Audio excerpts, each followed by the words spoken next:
Welcome back, everyone, to the podcast. I'm your host, Adrian Trito. Let's get right into it.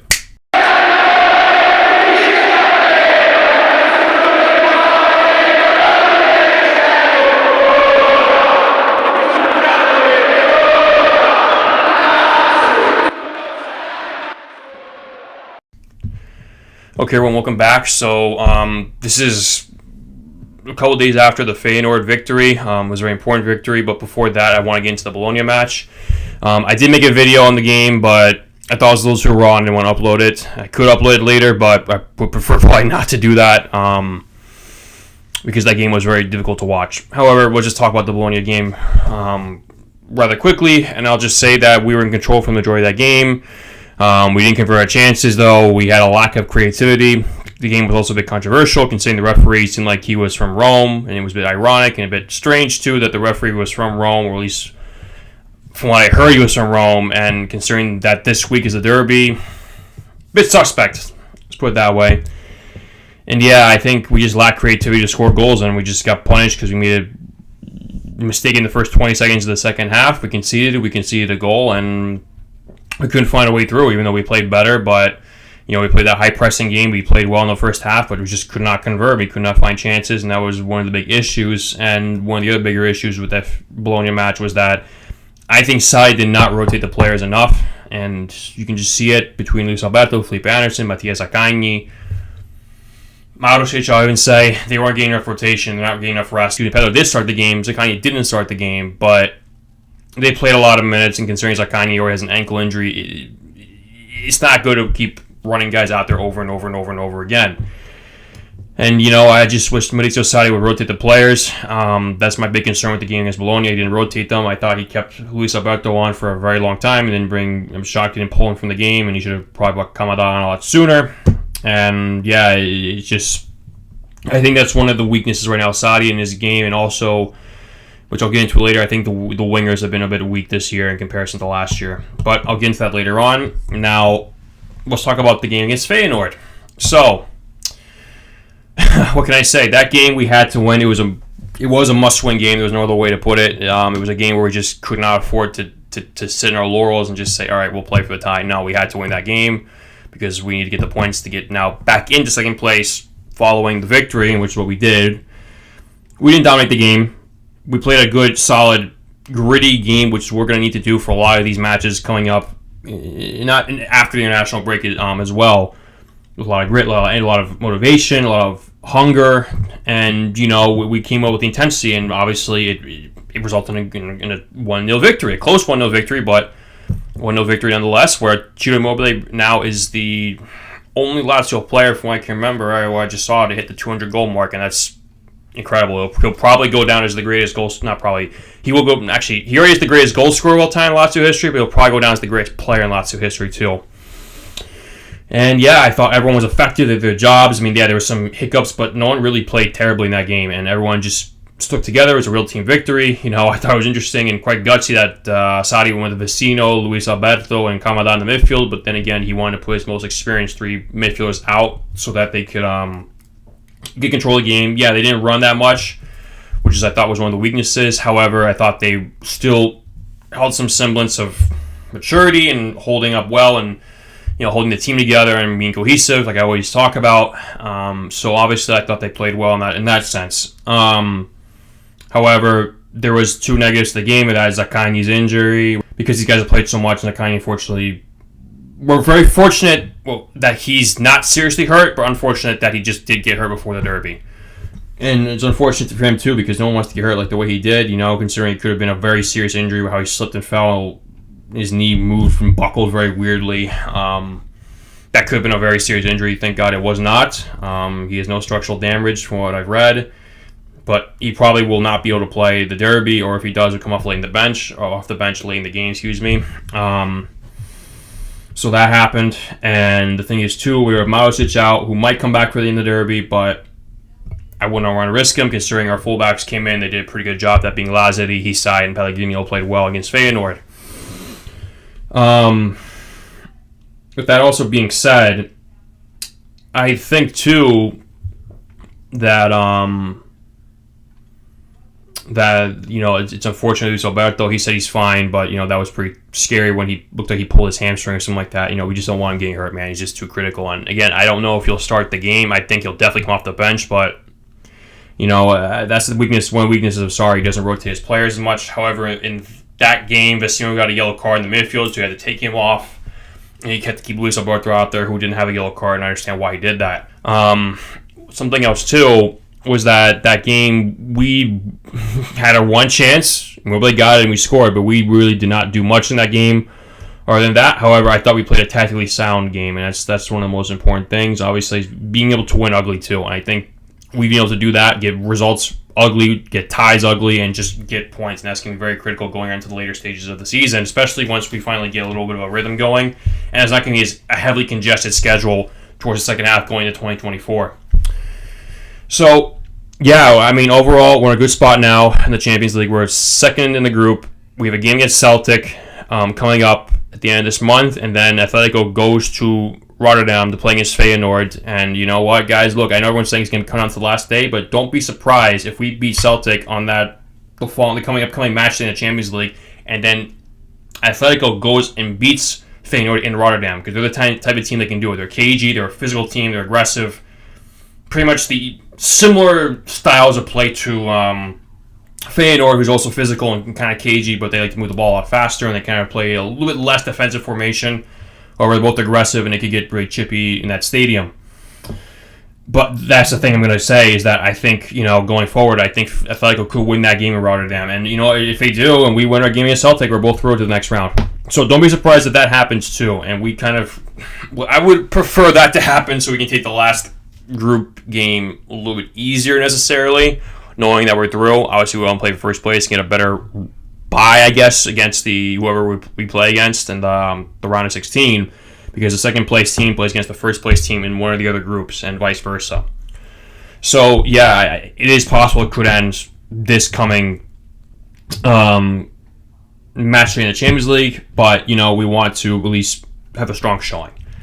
At least win the game, and hopefully Atletico can get a result in Rotterdam. But moving forward, let's talk about the derby. So, it's a big game. What can I say? There's been a lot of tension between the two managers, between Sarri and Mourinho. They're throwing jabs back and forth at each other in the media.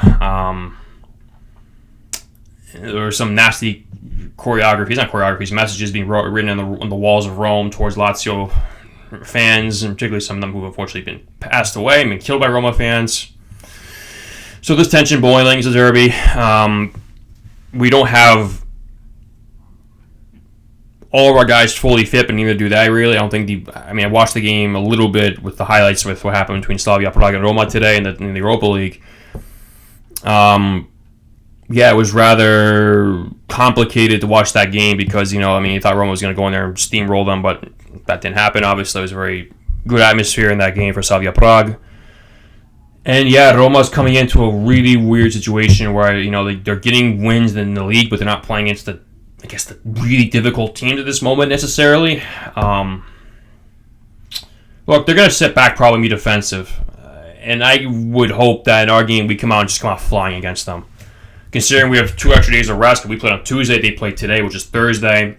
And, basically that's going to really work against them. So what else I have to say is that basically this game, it's going to be a critical match. We need to get points. We need to win. We really need to win this derby. I would say it's a must-win game because we're in 10th place.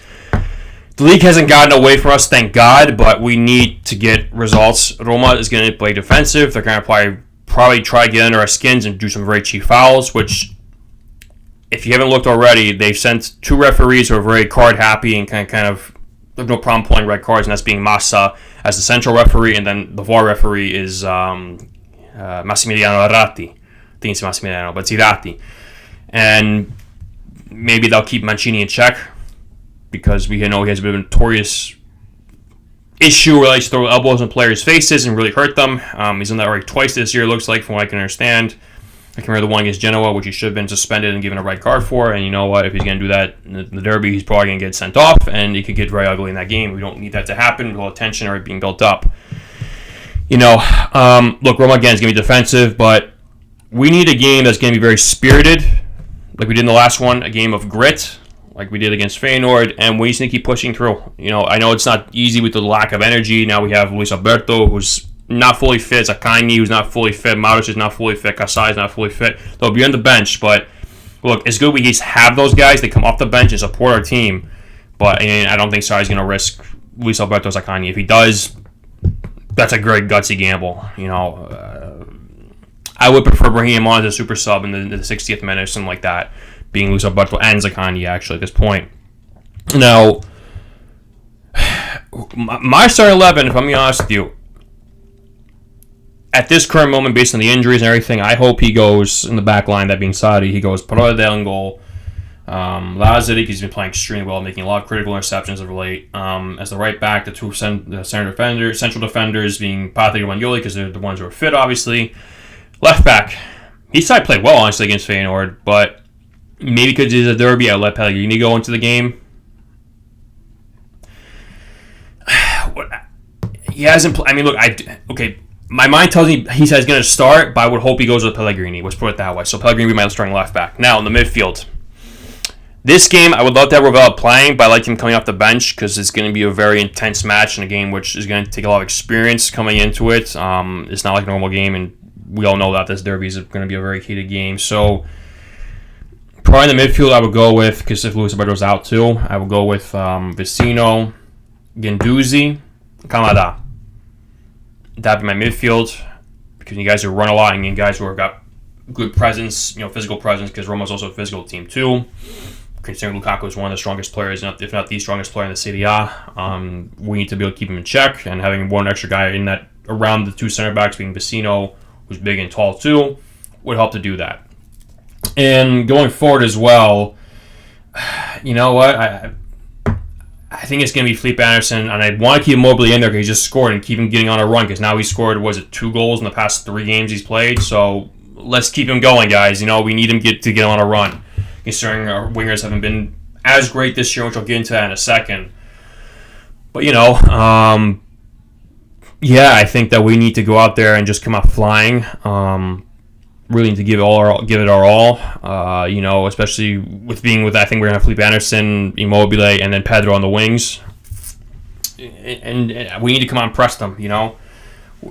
Roma can still make mistakes in the back. I know Ibanez is not there anymore, but we need to kind of force the error and make sure that they know we're here to play. Because look, they're gonna let us have the ball probably. They're not going to try to come attack us, and they're a team that looks to be rather a blunt force team, is the best way to put it, when they go attacking wise at the moment. This is a game we should win. This is a game we need to win. It's a must-win game at this point in the season. I know it's like, but it's early. No, guys. Every game at this point, considering that how many games we played already, we need to win this game, and we need to get back into the league and progress. I think it'll be like a 2-1, 1-0 victory again, tight game. So now, also going forward into the other part of this, that being the international break is going to be for 2 weeks, which will come up after the Roma game. It's going to be a very, very, let's say, tight affair, obviously, in terms of who's going to go into the national team for Italy. It's going to be weird, man, because this is the fact that we might not qualify for the Euros is going to be really, really strange again if we don't make it to another big international tournament, considering we won the Euros, and it's just, I don't know, man. I don't know who's going to get called up. I just don't want them getting, if it's Lazio players, I don't want them getting grind into dust, excuse me. Because we need a fully fit team, and I don't want guys like Immobile going there and then all of a sudden they collapse or whatever it is, but it's crucial we make the Euros, and it's going to be really shocking if we don't. So this could be a factor with the fitness of our players, considering I think Kamada has been called, Castellanos has been called, I'm not sure who else. Castellanos has been called to Argentina, and then Kamada has been called to Japan. And you don't want these guys getting grinded into the ground for these critical matches, but they play, they stay fit, they do their job, and that we can come back and have a really strong 2024 and the end of and the rest of this remaining year, this calendar year. So that's the international break coming up. And following that, we have a crazy schedule. I mean, I just couldn't believe when I first saw it. I actually wrote down my notes here. Essentially, from the, I think, what is it? Yeah, we this is why Saudi has to rest the squad, because apparently, as I'm looking up in our schedule, from the 25th of November to the 12th of December, we have basically a game from every 2 to 3 days. That's kind of grim. That's a lot of matches. So every 2 to 3 days, I think it's always at 7 from that period. I think we have like almost 7 games in that period. It's going to be absolutely insane. We have the Copa against Genoa, and then we have the 2 Champions League games, and I think the 3. So it's like 6 games, 7 games. It's going to be a lot, guys. And that's why I would almost propose a certain idea to Maurizio Sarri, and that is the 60-30 rule. What do I mean by that? So just use an example. Luis Alberto starts, think whatever game may be. He plays for 60 minutes, and you pull him off, and then bring on Kamada for 30 minutes. The next game, Kamada starts for 60 minutes, and then Luis Alberto comes in for 30 minutes. I mean, obviously it doesn't work out like that always, but it's the concept of getting the guys rotation and rest. You know, considering the schedule now should be getting a little bit easier, with the exception of, in the Serie A that is, with the exception of Inter, obviously. And now we have to play the Supercoppa, which I think is just a money grab, by the way, with the 2 games. If we play the 2 games, that being we win the first round, then we go to the Supercoppa final. I mean, that's just crazy. The Supercoppa was always in Rome, one-off game between the league winner and then the cup winner. And the fact that we're going to be playing this game where, was it Saudi Arabia, I think? It's just kind of crazy, man, that we have to do. I mean, it just seems like a money grab. Considering it's not even in Italy and it's the Supercoppa Italiana, I mean, yeah.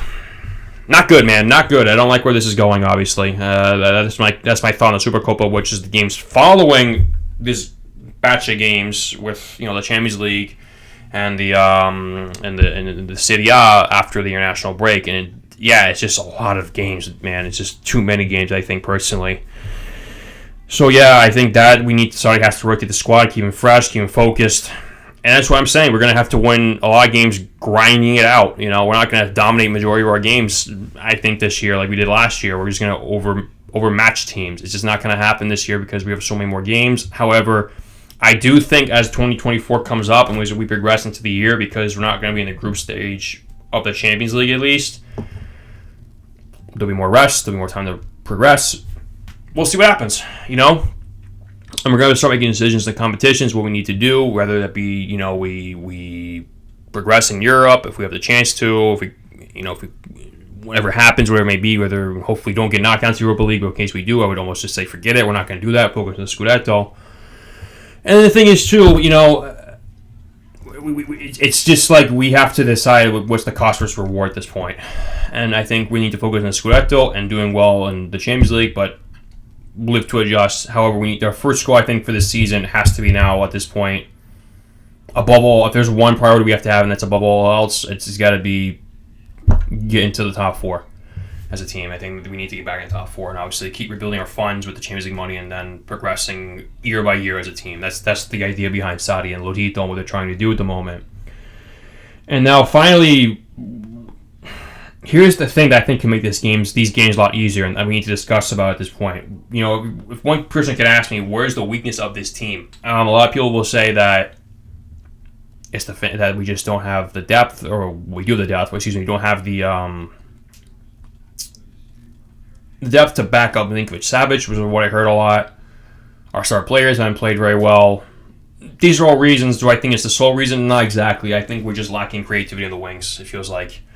Zaccagni he only has 1 goal so far this year in 15 matches, where he had almost 10 goals, over 10 goals last year. He's not being as efficient. Felipe Anderson hasn't been as efficient. I think they're the ones right now, the wingers department has been our weakest department at the moment, and that's why I think we're lacking attacking goals. Now, if we have mobilized scoring like he has been, at least in these past 3 games, that will help, but we need to fix the winger issue. I think that's the problem. The biggest problem is the winger issue, that they're not being more dynamic, being more creative, because sometimes it feels like we get a goal, we just knock the ball around 1, 2, 3, 4, 5, 6, 7 times, lose it, go to a counterattack, we're in trouble. So really, we need to focus on fixing our wing play, being more creative, going to the final third, and taking our chances and converting them, because we need to stop stressing ourselves out, playing hard attack football where we just wait till the last minute and score a crucial game-winning goal. We can't do that anymore. If we need to fix our attacking department, we'll That'll bring a lot less stress onto us and can rotate our team a lot more. So yeah, with all that being said, we need to grind everything, gotta show our grit, and we gotta have to keep fighting. We just have to keep fighting and just take one game at a time and keep our players fresh and working on our attacking movements in the final third. I think we'll be able to find some semblance of peace at least, not have to play hard attack football constantly. So that's my take. I'll be here after the Derby della Capitale. Hopefully we win that game. We need to win that game. And yeah, let's go. Forza Lazio sempre. Andiamo ragazzi, su. Ciao ciao.